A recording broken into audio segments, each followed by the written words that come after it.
All right, let's dive in. Today we're looking at, well, Superman, the Man of Steel. But specifically, we're going to be comparing two very different cinematic versions. We've got Zack Snyder's take in Man of Steel, and we're going to be looking at what we've seen so far from James Gunn's upcoming Superman film. And to help us break all of this down, we've got this really interesting video essay we're going to be looking at. It really gets into how these directors use all the tools of filmmaking to craft their own unique visions of this classic character. So tone, character development, even stuff like the set design and editing.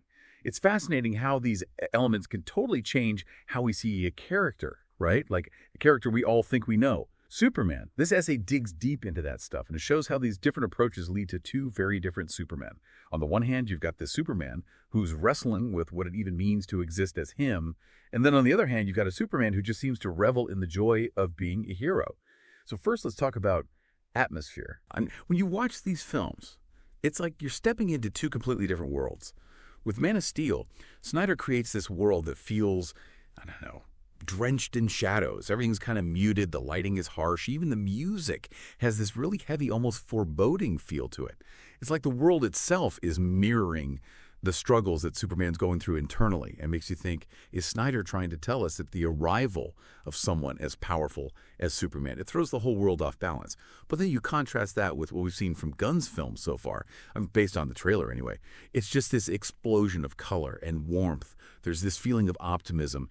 Even the music hints at something much lighter, more adventurous. And Gunn's Metropolis, it feels vibrant, alive, almost welcoming, So does this brighter, more optimistic aesthetic, does it reflect a Superman who's more at peace, more comfortable with himself and his place in the world? Does it suggest that maybe this world's actually ready to embrace Superman instead of fearing him? And this contrast isn't just superficial. It goes deeper, I think, and it shapes how we see Superman's relationships, how his character develops. In Man of Steel, he's isolated a lot of the time. Even his interactions with Lois Lane, with his parents, they feel strained. Like the weight of his powers is just pushing everyone away. He's constantly holding back, worried about hurting people. And Snyder really emphasizes this visually too. There are all these shots of Superman alone against these vast empty landscapes. It's as if he's carrying the weight of the world, literally, on his shoulders. But Gunn's take, at least from what we've seen, it seems to be all about connection. The trailer shows a Superman who's just more comfortable, more at ease with the people around him. The scenes with Lois, they have this warmth, this kind of playful back and forth that you just don't get in Man of Steel. And this actually connects to something the essay pointed out about Gunn's style. He loves using ensemble casts. He likes to build worlds where heroes are part of a community. They're not just these lone wolves operating in the shadows. So we might see a Superman who's surrounded by friends, allies, maybe even other heroes from the DC universe. Which makes you think, where does Superman's true strength come from? Is it in bearing the burden alone? Or is it in those connections he makes with other people? We were talking about how Snyder and Gunn, they really use these different filmmaking techniques to bring their Supermen to life. And one of the biggest contrasts, like the essay pointed out, is how they handle Superman's powers. It's not just about, showing off cool special effects. It's about what those effects say about Superman, about who he is. In Man of Steel, Snyder goes for this, this raw, visceral realism. Remember that scene where Superman and Zod are tearing through Metropolis, buildings are just getting pulverized, there are shockwaves rippling through the streets. It's awe-inspiring, for sure, but it's also kind of terrifying. You feel the weight, the consequences of every single move Superman makes. It's like the world can barely contain his power. You gotta wonder, is Snyder trying to show us Superman as this force of nature, something magnificent but also dangerous? Gunn, though, seems to be leaning more into the fantastical side of Superman's powers. The joy of it. The trailer hints at this effortless flight, this movement that almost defies physics. And then there's Crypto, Superman's dog, who also has powers. That's pure comic book fun right there. It suggests that Gunn's Superman might be less about brute force and more about grace, agility, maybe even a little bit of mischief. And the difference in how they portray power, it even extends to the colors they use. Snyder's world is often bathed in these muted, almost washed out tones. It's like a world holding its breath, waiting for the other shoe to drop. But Gunn's Metropolis, it explodes with color. It feels alive, energetic, hopeful, like the world itself is mirroring the personality of its Superman. And this visual difference, it kind of bleeds into how they handle character interactions too. Snyder's Superman is always wrestling with the burden of his powers. You can see it in his conversations with Lois, his relationship with his dad, Jonathan Kent. It's all very strained, he's always holding back, afraid of hurting the people he loves. And Snyder often shows this visually, framing Superman alone against these vast, empty landscapes. It's like he's isolated, burdened, set apart from everyone else. But Gunn's Superman, he seems way more at ease, more playful. The trailer shows this lighthearted, almost teasing dynamic with Lois. And remember how Gunn loves those ensemble casts? That suggests we might see a Superman with a real support system. Friends, allies, people he can rely on. He's part of the community, not just this godlike figure walking from above. It makes you think, where does true strength really come from? Is it in trying to bear the burden alone? Or is it in letting people in, allowing yourself to connect with others? The essay also talked about how these different takes on Superman, how they play out in the stories themselves. Man of Steel is very much an origin story. It focuses on the destruction of Krypton, Superman's journey to Earth, the whole weight of his destiny. It's epic, it's tragic, it's almost Shakespearean in its scope.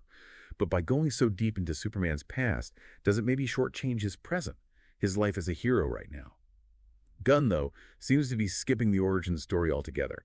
He's just throwing us right into the action, showing us a Superman who's already established in Metropolis. And this lets him tell a different kind of story, one that's more episodic, more like those classic comic book arcs where Superman is juggling everyday heroics with these universe-ending threats. One minute he's stopping a bank robbery, the next he's fighting Brainiac. It keeps you on the edge of your seat. It makes you think. Is it more satisfying to see the hero's journey unfold from the very beginning? Or is it more exciting to just dive right into the heart of the action? It's crazy how these two directors can take the same basic ingredients, Superman, Metropolis, his powers, and they come up with such different results. One is this brooding epic about the burden of power. The other, maybe, is a lighter, more fun adventure romp. The question is, which one appeals to you more? Now, let's shift gears a bit and talk about how these directors use the language of film itself, the camera angles, the editing, even the way Metropolis is designed. They use all of that to shape how we see Superman. We've been talking about the different vibes that Snyder and Gunn bring to Superman in this essay.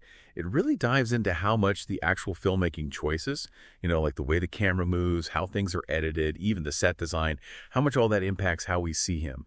One thing that really stuck with me from the essay was how Snyder uses these really wide shots, to show just how powerful Superman is, how huge he is compared to everything else. It's like he wants us to feel that Superman is just this immense being who towers over everything. And then he uses slow motion. It makes everything feel so much heavier, more dramatic. Like every single action, every movement, it has this real impact. You really get a sense of the raw power that Superman has. But Gunn, he seems to be going for something that feels a lot more dynamic, more fluid.